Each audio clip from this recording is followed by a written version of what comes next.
હાય મિત્રો, કેમ છો બધા? આશા રાખું છું કે બધા મજામાં હશો. આજે હું તમારા માટે એક એવી કહાની લઈને આવ્યો છું જેમાં છે પરિવારનો પ્રેમ, વિદેશ જવાનું સપનું, એક રહસ્યમય માસી અને એક એવી કાળી થેલી જેનું રહસ્ય જાણ્યા પછી કરણની આખી જિંદગી બદલાઈ ગઈ. તો ચાલો શરૂ કરીએ આજની એક રોમાંચક કહાની.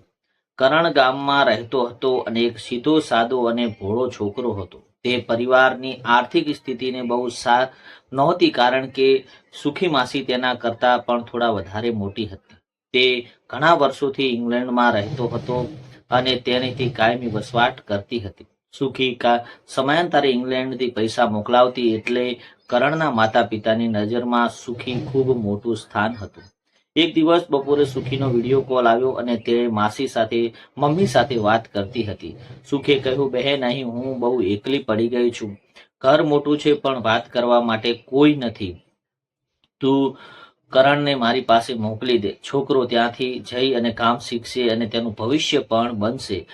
કરણના મમ્મી પપ્પાએ તો આ વાત સાંભળી ખૂબ જ ખુશ થઈ ગયા અને તે દીકરાનું ભાગ્ય ખુલી ગયું. થોડા દિવસોમાં સુખીએ વિઝાના કાગળો મોકલી દીધા અને કરણને ઇંગ્લેન્ડમાં જવાની તૈયારી શરૂ થવા લાગી. પણ કરણને ખબર નહોતી કે આ સફર માત્ર વિદેશ જવાની નહોતી. આ સફર તેની જિંદગીનું સૌથી મોટું રહસ્ય ખોલવાની હતી. એક દિવસ સુખીએ ફરીથી વિડીયો કોલ આવ્યો અને તે ફોન ઉપાડ્યો અને સુખી થોડી સમયથી સુધી તે કાંઈ બોલતી નથી અને ધીમેથી કહે છે, કરણ, તું જ્યારે અહીં આવે ત્યારે મારા માટે એક ખાસ વસ્તુ લઈને આવજે. કરણ હસીને બોલ્યો, માસી, કહો ને, શું લાવવાનું છે? સુખે કહ્યું, એ વસ્તુ હું તને મેસેજમાં મોકલીશ, પણ એક વાત યાદ રાખજે કે આ વાત કોઈને કહેવાની નથી. કરણને નવાઈ લાગી, મમ્મી પપ્પાને પણ નહીં, અને સુખી થોડી ક્ષણ ચૂપ રહી. પછી બોલી, ખાસ કરીને તેને નહીં. આટલું કહી અને તેણે ફોન મૂકી દીધો. કરણના મનમાં સવાલો ઊભા થવા લાગ્યા. થોડીવાર પછી તેને ફોન મેસેજ આવ્યો અને મેસેજમાં એક વસ્તુનો ફોટો હતો. માત્ર એ જ વાક્ય હતું, અને આ લઈ અને આવજે અને કોઈને બતાવતો નહીં.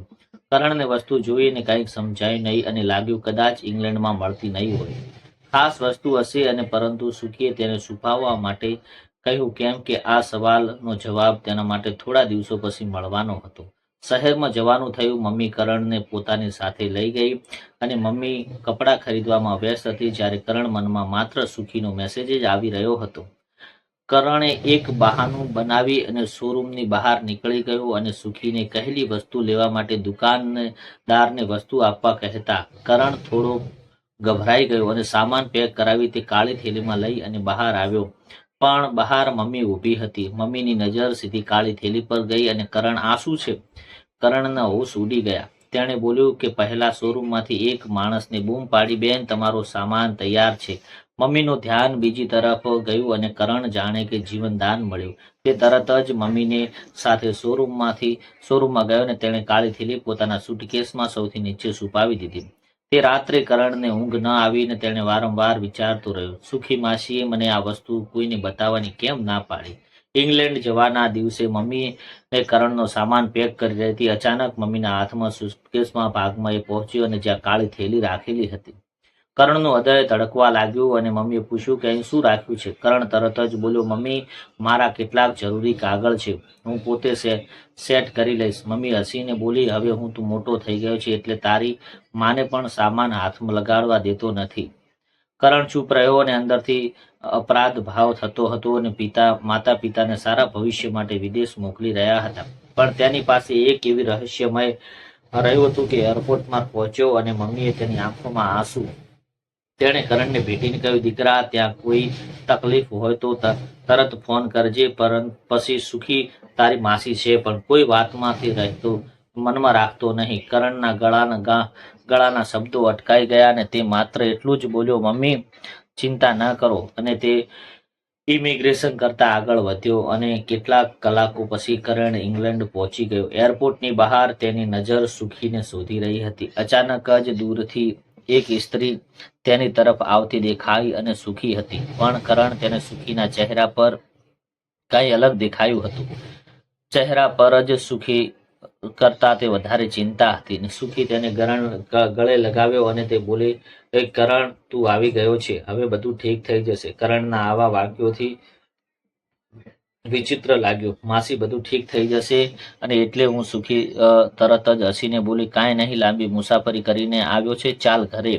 ગાડીમાં બેઠા પછી કરણે પૂછ્યું કે માસા ક્યાં છે? સુખી થોડી વાર ચૂપ રહી અને બોલી, માસા કામ માટે બીજા શહેર ગયા છે. કારણ કે નવાઈ લાગી અને કેટલા દિવસો માટે સુખીએ ગાડી ત્યાં ચલાવતા કહેલું મુશ્કેલ છે, કારણ કે આ જવાબ વધુ વિચિત્ર લાગ્યો હતો. ઘરે પહોંચ્યા પછી સુખીએ દરવાજો ખોલ્યો અને ઘરનું મોટું હતું, પણ આખા ઘરમાં એક અજીબ શાંતિ હતી. કરણ અંદર આવ્યો અને તેણે દિવાલ પર કેટલીક જૂની તસવીરો જોઈને એક તસવીરમાં સુખી અને માસા હતા, પણ તસવીરના ખૂણાના કરણને એક અજાણ્યો માણસ દેખાયો હતો. કરણે તસવીર તરફ જોઈ અને કહી રહ્યો હતો ત્યારે સુખીએ અચાનક પાછળથી કહ્યું કે આ તસવીર વિશે કાંઈ પૂછતો નહીં.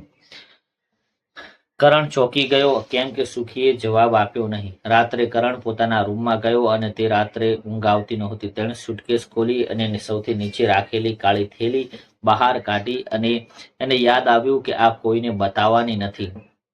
કરણ થોડી ક્ષણ વિચારતો રહ્યો અને પછી તેણે થેલી ખોલીને અંદર એક નાની વસ્તુ હતી. તે નીચે એક જૂના કવરમાં પણ હાથ ધ્રુજી ગયો અને કવર પર લખેલું હતું કે કારણ કે માટે કરણ આશ્ચર્યચકિત થઈ ગયો. મારા માટે તે કવર ખોલ્યું.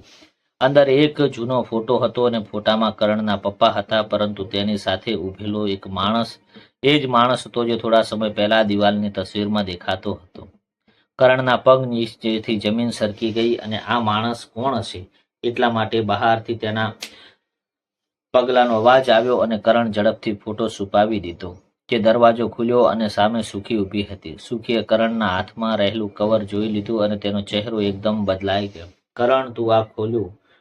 આ શું ખોલ્યું છે? કરણ જ બોલ્યો, હા, પણ આમાં પપ્પાનો ફોટો કેમ છે? સુખી થોડી ક્ષણ ચૂપ રહી અને ધીમેથી બોલી, કરણ, એ તારા પપ્પા.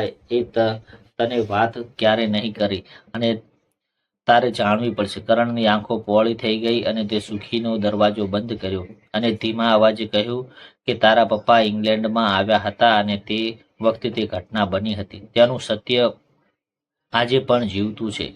કરણના શરીરમાંથી લોહી સુકાઈ ગયું હતું. માસી, તમે શું કહી રહ્યા છો? સુખીએ કહ્યું કે માસા આજે ઘરે નથી. એ વાત પણ સંપૂર્ણ સાચી નથી. કરણ ચોંકી ગયો એટલે સુખીએ બારી તરફ જોયું અને બહાર અંધારામાં એક કાર આવીને ઊભી રહી. સુખીના ચહેરા પર ડર દેખાયો. તેણે તરત જ લાઇટ બંધ કરી દીધી. કરણ, નીચે બેસી જા. પણ કેમ? સુખીએ કાંપતા અવાજે કહ્યું, કારમાંથી જે માણસ ઉતર્યો છે એ માણસ છે 20 વર્ષ પહેલા અહીંથી જતો રહ્યો હતો. અને કરણ બારીમાંથી બહાર જોવા લાગ્યો અને માણસ ઘરની સામે ઊભો રહ્યો હતો. ધીમેથી દરવાજા તરફ આગળ વધ્યો અને ટક ટક ટક 3 વખત દરવાજાને ટકોરા વગાડ્યા. પણ એ સુખી એકબીજાની સામે જોવા લાગ્યા અને ફરી ટકોરા પડ્યા અને સુખી આ વાત વખતે અવાજ આવ્યો અને દરવાજો ખોલ્યો અને કરણના હોશ ઉડી ગયા. એ માણસ મારું નામ કેવી રીતે ખબર? સુખીએ કરણનો હાથ પકડીને ધીમેથી કરણ, આ બધું ઇંગ્લેન્ડમાં આવતા પહેલાથી શરૂ થઈ ગયું હતું અને તેના ઘરની બહાર લાઇટ એક સાથે બંધ થઈ ગઈ હતી. મિત્રો, હવે સવાલ એ છે કે સુખી માસી કયું રહસ્ય છુપાવી રહી હતી? કરણના પપ્પા આ અજાણ્યા માણસ સાથે શું સંબંધ હતો? માસા ખરેખર ત્યાં ગયા હતા? અને સૌથી મોટો સવાલ, આ માણસે કરણને ઇંગ્લેન્ડ આવ્યો અને તેને જાણ કેવી રીતે થઈ હતી? આ રહસ્યનો જવાબ મળતા વાર્તામાં આગામી ભાગમાં. તમે આ કહાની ગમી હોય તો વિડીયો લાઈક કરો, ચેનલ સબસ્ક્રાઈબ કરો.